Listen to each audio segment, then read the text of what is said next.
Hello everyone, welcome to my channel. I am MK Jabin Taj. Today in this video I am giving you the knowledge about the third unit of the subject data communication for 4th SEM CSE CBCS VTU students. I am dedicating this video to all the students all over the world. Now let us begin. Unit 3, Wireless Communication Systems. With wireless communication systems, electromagnetic signals are emitted from an antenna, propagate through the Earth's atmosphere or free space, and are then received by another antenna. Sometimes it is impractical to interconnect two pieces of equipment physically, so free space or Earth's atmosphere is often used as the transmission medium. Free space propagation of electromagnetic waves is often called radio frequency propagation or simply radio propagation. Wireless communications include terrestrial and satellite microwave radio systems, broadcast radio systems, two-way mobile radio, and cellular telephone. Now let us say electromagnetic polarization. See the figures here. Electromagnetic waves are comprised of an electric and magnetic field at 90 degrees to each other. The polarization of a plane electromagnetic wave is simply the orientation of the electric field vector in respect to Earth's surface. If the polarization remains constant, it is described as linear polarization. Horizontal and vertical polarizations are two forms of linear polarization. A wave is horizontally polarized if the electric field propagates parallel to the Earth's surface. The wave is vertically polarized if the electric field propagates perpendicular to the Earth's surface. The wave is described as having circular polarization if the polarization vector rotates 360 degrees as the wave moves one wavelength through space, and the field strength is equal at all angles of polarization. When the field strength varies with changes in polarization, this is described as elliptical polarization. A rotating wave can turn in either direction. If the vector rotates in a clockwise direction, it is right-handed, and if the vector rotates in the counterclockwise direction, it is called left-handed. Now let us see rays and wave fronts. Rays and wave fronts are used for analyzing electromagnetic waves. A ray is a line drawn along the direction of propagation of an electromagnetic wave. Rays are used to show the relative direction of propagation. See the figure here. A wavefront shows a surface of constant phase of electromagnetic waves. A wavefront is formed when points of equal phase on rays propagation from the same source are joined together. The above figure shows a wavefront with a surface that is perpendicular to the direction of propagation, rectangular ABCD. When a surface is plane, its wavefront is perpendicular to the direction of the propagation. A point source is a single location from which rays propagate equally in all directions. The wavefront generated from a point source is simply a sphere with radius r and its center located at the point of origin of waves. Electromagnetic radiation. The flow of electromagnetic waves in the direction of propagation is called electromagnetic radiation. The rate at which energy passes through a given surface area is in free space is called power density, usually given in watts per square meters. Mathematically, power density P is equal to EH, where P is the power density watt per meter second m square. E represents RMS electric field intensity volt per meter, and H represents RMS magnetic field intensity ampere turns per meter. Now let us see spherical wavefront and inverse square law. A spherical wavefront is obtained by an isotopic radiator. All points at distance radius r from the source lie on the surface of the atmosphere and have equal power densities. At an instance of time, the total power radiated P rad is uniformly distributed over the total surface of the sphere. Therefore, the power density at any point on the surface is the total radiated power divided by the total area of the sphere, and can be given by P is equal to P rad by 4 pi r square. The power density becomes smaller as the distance from isotropic source increases. The total radiated power is same, but as the area of the sphere increases in direct proportion to the square of the distance from source, the power density is inversely proportional to the square of the distance from the source. This relationship is called inverse square law. Wave attenuation and absorption. When waves propagate through free space, they spread out, resulting in a reduction of power density. This is called attenuation loss, and it occurs in free space as well as Earth's atmosphere. Earth's atmosphere contains different particles which absorb electromagnetic energy, causing reduction in power called absorption loss. The reduction in power density with increase in distance is equivalent to a power loss and is called wave attenuation. Because it's due to spherical spreading of a wave in space, it is sometimes called space attenuation. Mathematically, wave attenuation is as shown in this equation, where gamma A represents wave attenuation in dB. P1 is the power density at point P1 at point 1 and P2 is the power density at point 2. Earth's atmosphere is not a vacuum and it consists of atoms, molecules of various substances such as gases, liquids and solids, which are quite capable of absorbing EM waves. As the wave propagates, energy is transferred from the wave to the atoms and molecules, and this transfer is known as wave absorption and is analogous to 12R power loss.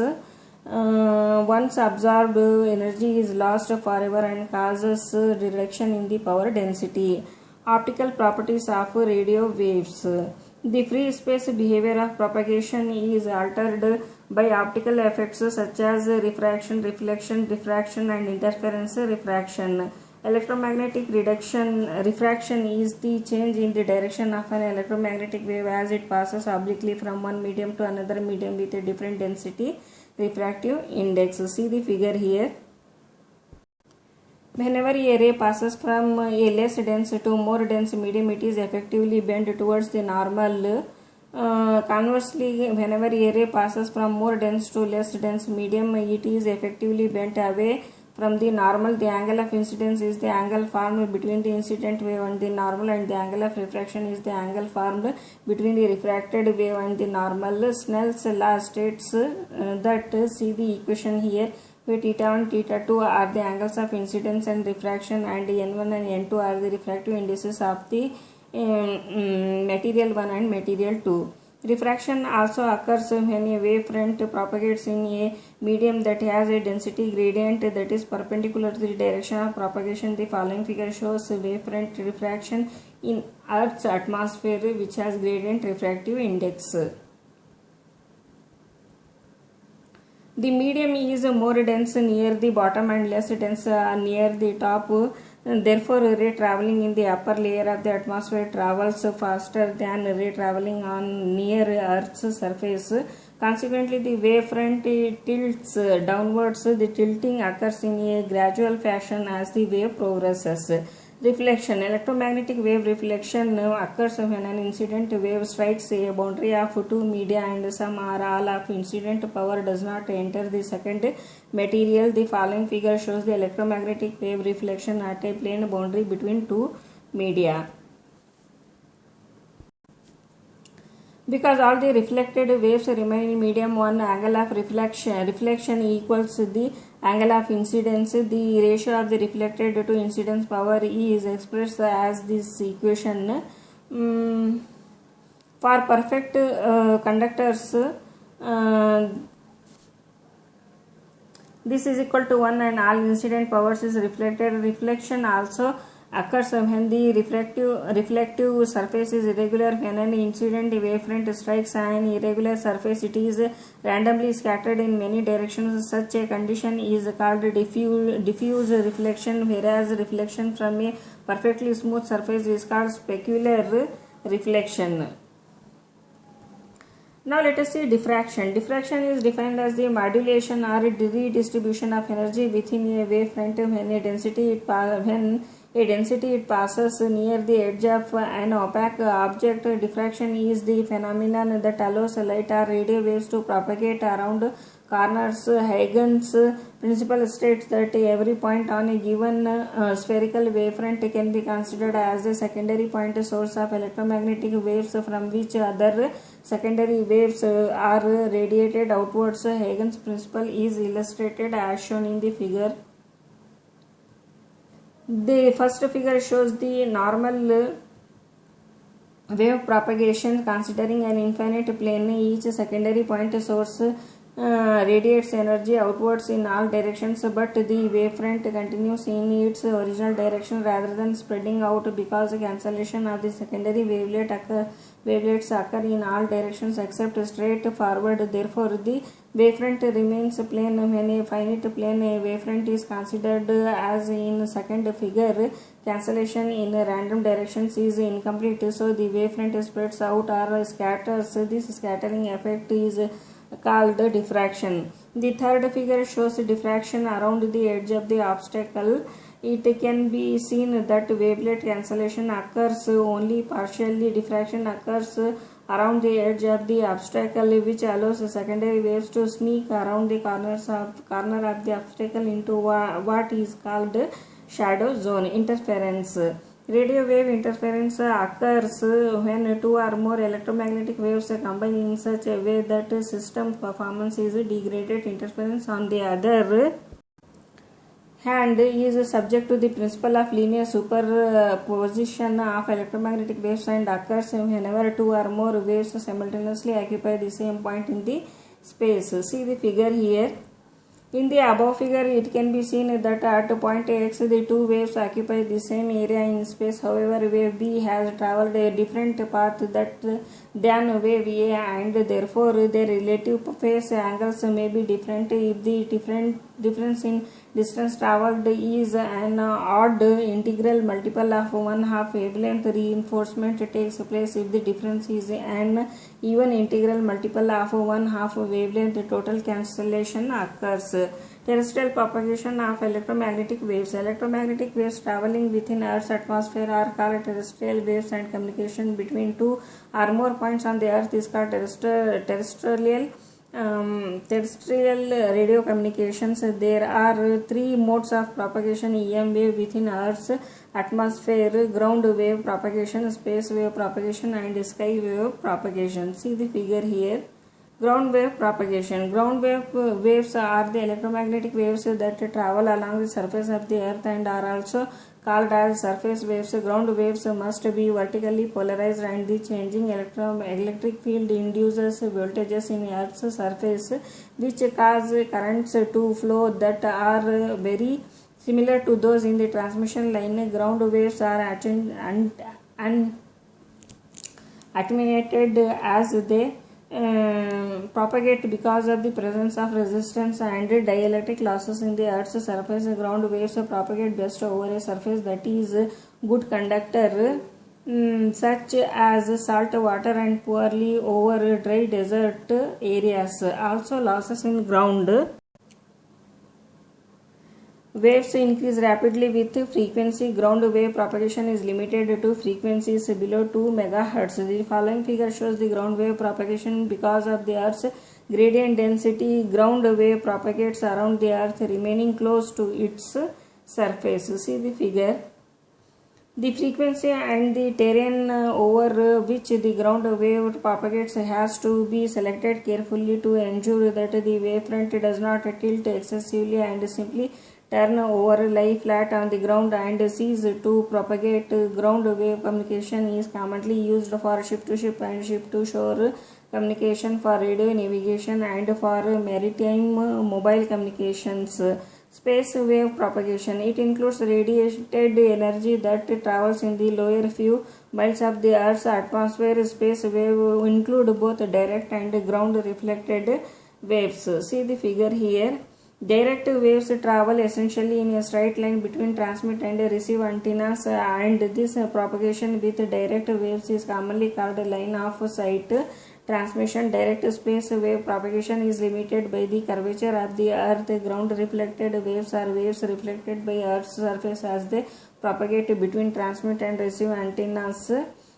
The field intensity at the receiver antenna depends on the distance between the two antennas and whether the direct and the ground deflected waves are in phase. The curvature of the earth presents a horizon to space wave propagation, commonly called the radio horizon, because the conditions in Earth's lower atmosphere are subject to change. The degree of the refraction can vary with time. A special condition called duct propagation occurs when the density of the lower atmosphere is such that electromagnetic waves can propagate within the duct for great distances, causing them to propagate around Earth following its natural curvature. Sky wave propagation. Electromagnetic waves that are directed above the horizon level are called sky waves. Sky waves are radiated towards the sky where they are either reflected or refracted back to Earth by the ionosphere. Because of this, sky wave propagation is sometimes called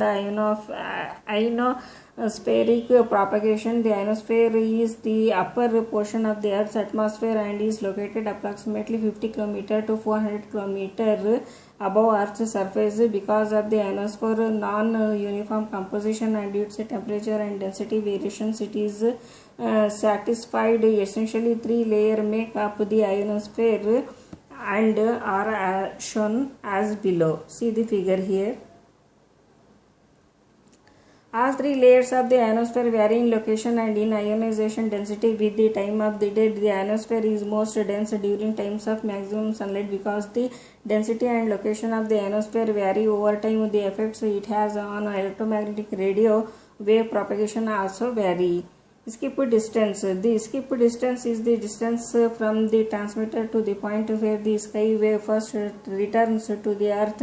The skip distance depends on the wave's frequency and angle of incidence and degree of ionization.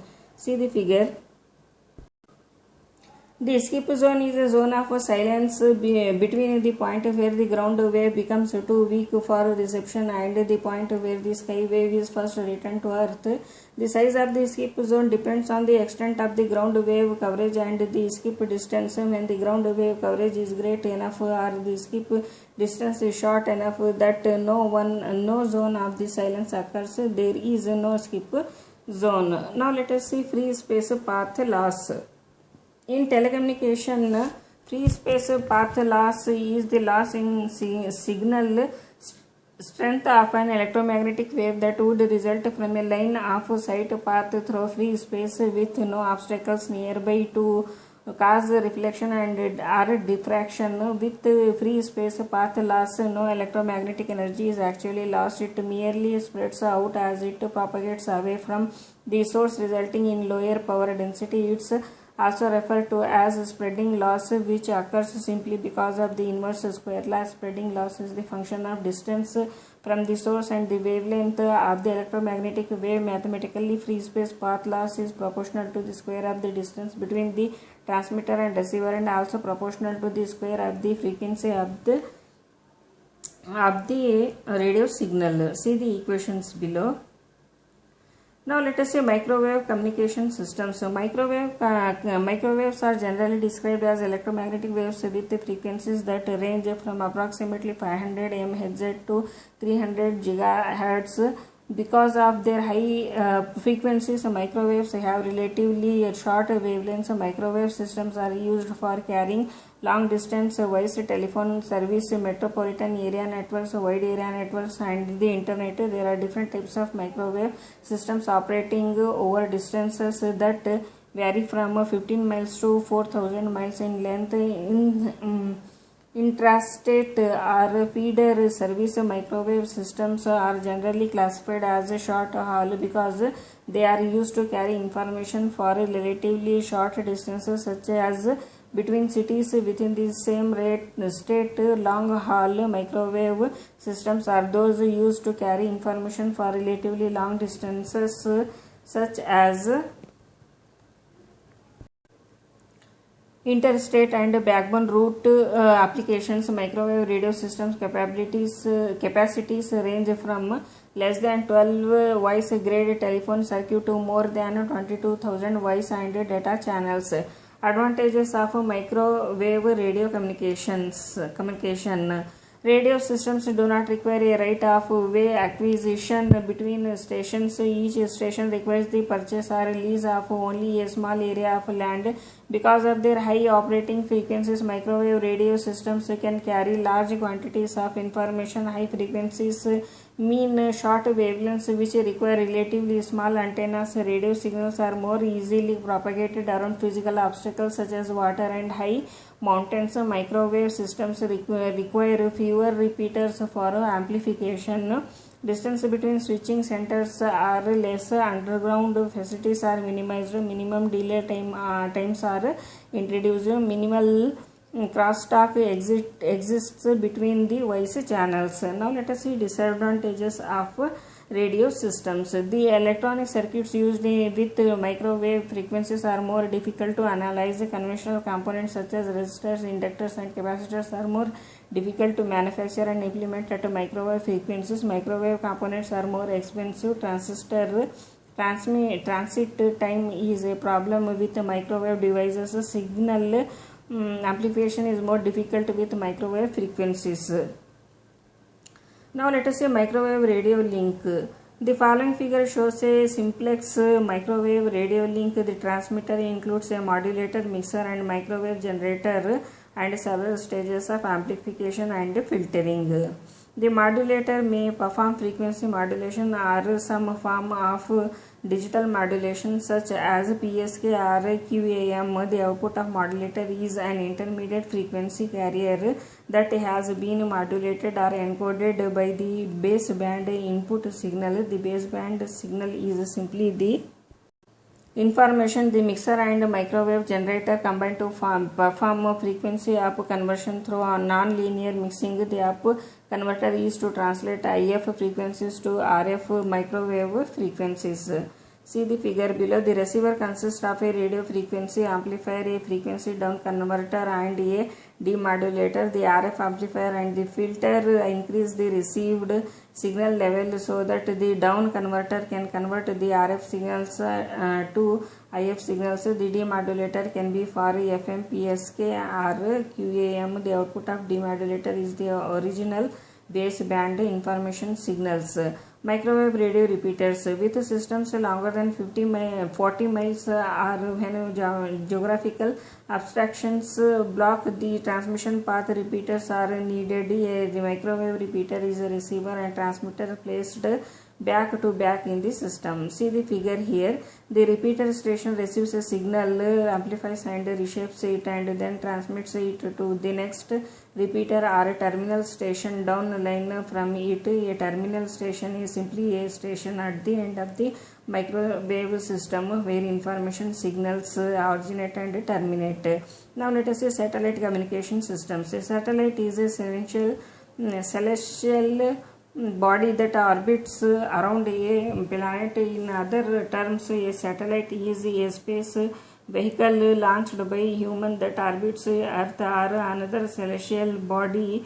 Communication satellites are man-made satellites that orbit Earth, providing a multitude of communication services to a wide variety of consumers, including military, governmental, private and commercial subscribers. The main purpose of the communication is to relay signals between two or more Earth stations. A satellite repeater is called a transponder and a satellite may have many transponders. Transmissions to and from satellites are categorized as either bus or payload. The bus includes control mechanisms that support the payload operation. The payload is the actual user information. Satellite utilize many of the same frequency bands as terrestrial microwave radio systems.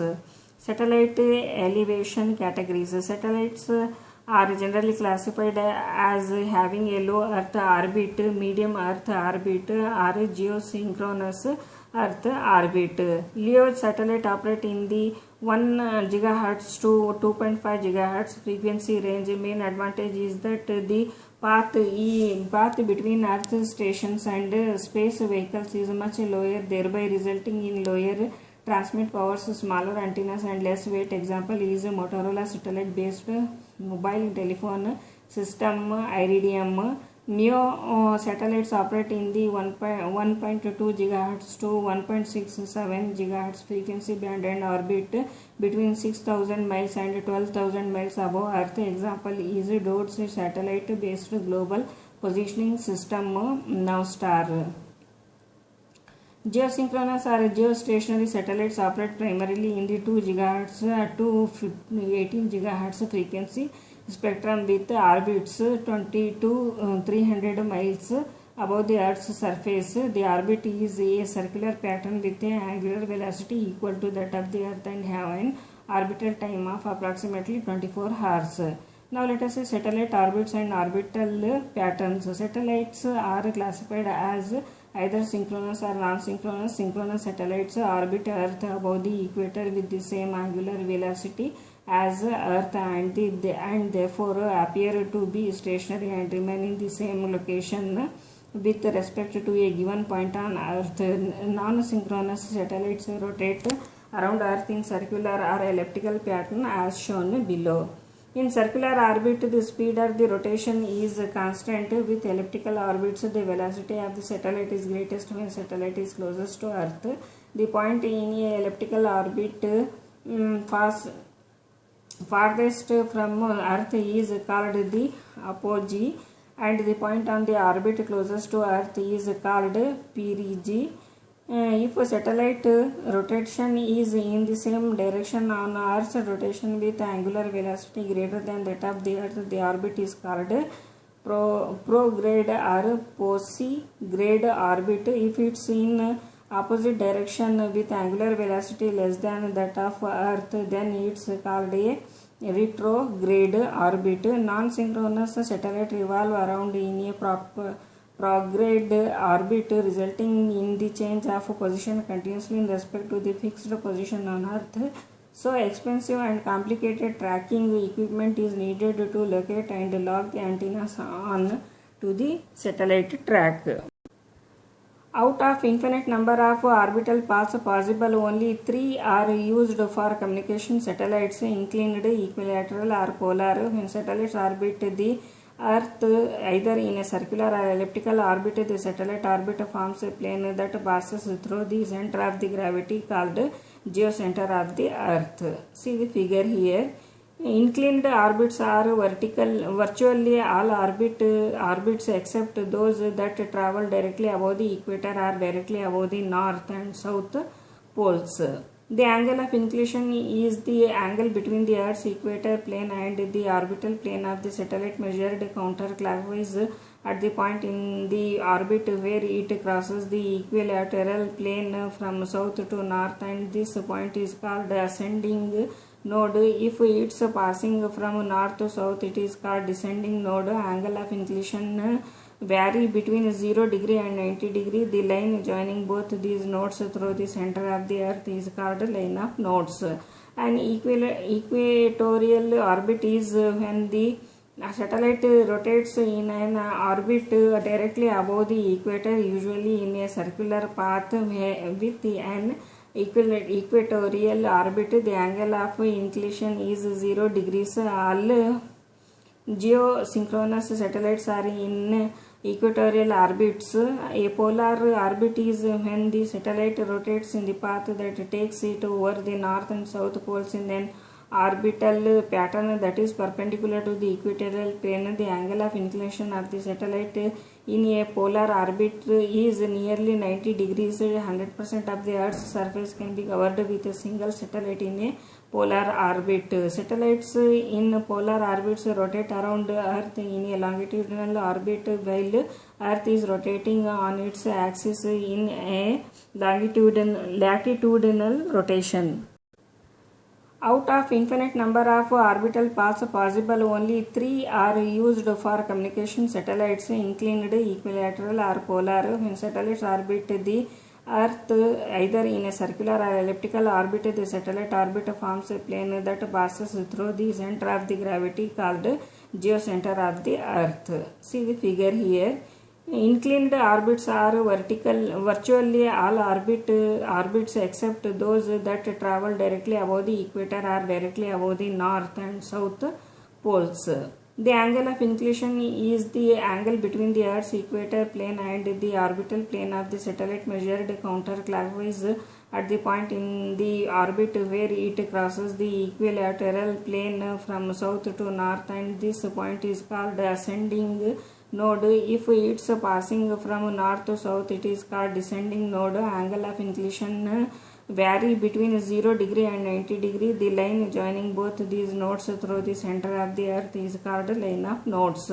An equatorial orbit is when the satellite rotates in an orbit directly above the equator, usually in a circular path with an equatorial orbit. The angle of inclination is 0 degrees. All geosynchronous satellites are in equatorial orbits. A polar orbit is when the satellite rotates in the path that takes it over the north and south poles in an orbital pattern that is perpendicular to the equatorial plane. The angle of inclination of the satellite in a polar orbit is nearly 90 degrees. 100% of the Earth's surface can be covered with a single satellite in a polar orbit. Satellites in polar orbits rotate around Earth in a longitudinal orbit while Earth is rotating on its axis in a latitudinal rotation.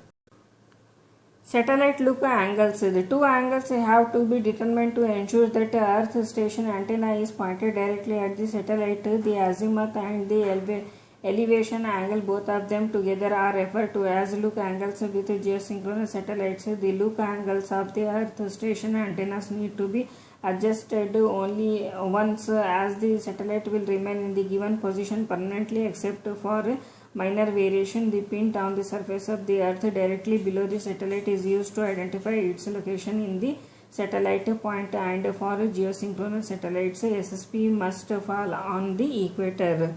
Now let us see satellite antenna radiation patterns. Footprints.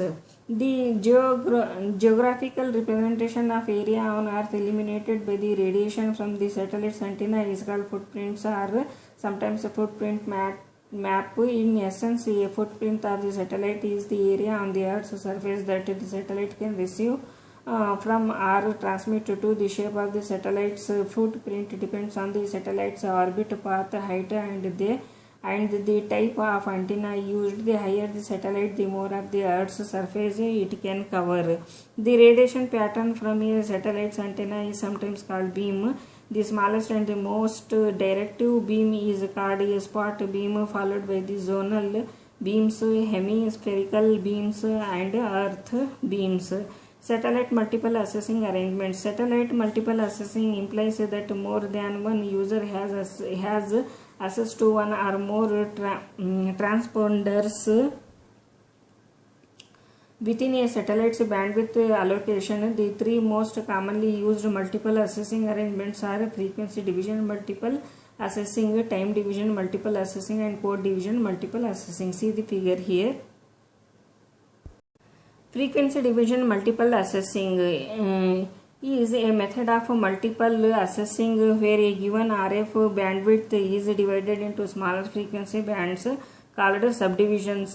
These transmissions are separated in the frequency domain and must share the total available transponder bandwidth as well as the total transponder power. A control mechanism is used to ensure that two or more earth stations do not transmit in the same subdivision at the same time. Essentially, the control mechanism designates a receive station for each of the subdivisions. Thus, with FDME, transmission can occur from more than one station at the same time, but the transmitting stations must share the allocated power and no two stations can utilize the same bandwidth. Time division multiple accessing. This is the predominant multiple accessing method used today. TDMA is a method of time division multiplexing digitally modulated carriers between participating earth stations within a satellite network using a common satellite transponder. With TDMA, each Earth stat ion station transmit a short burst of information during a specific time slot within a TDMA frame. The burst must be synchronized so that each station's burst arrives at the satellite at a different time, thus avoiding a collision with another station's carriers. TDMA transmissions are separated in the tune domain, and with TDMA, the entire transponder bandwidth and the power are used for each transmission, but for only a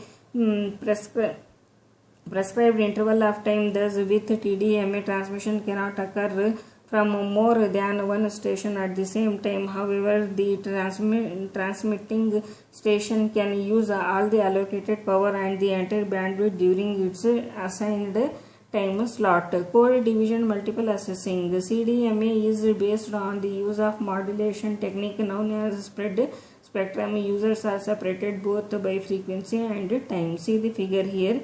Because there is no limitations on bandwidth, CDMA is sometimes referred to as spread spectrum multiple accessing. With CDMA, all Earth stations transmit within the same frequency band, and for all practical purposes have no limitations on when they may transmit or on which carrier frequency. Thus, with CDMA, the entire satellite transponder bandwidth is used by all stations on a continuous basis. Signal separation is accomplished with envelope encryption or decryption techniques.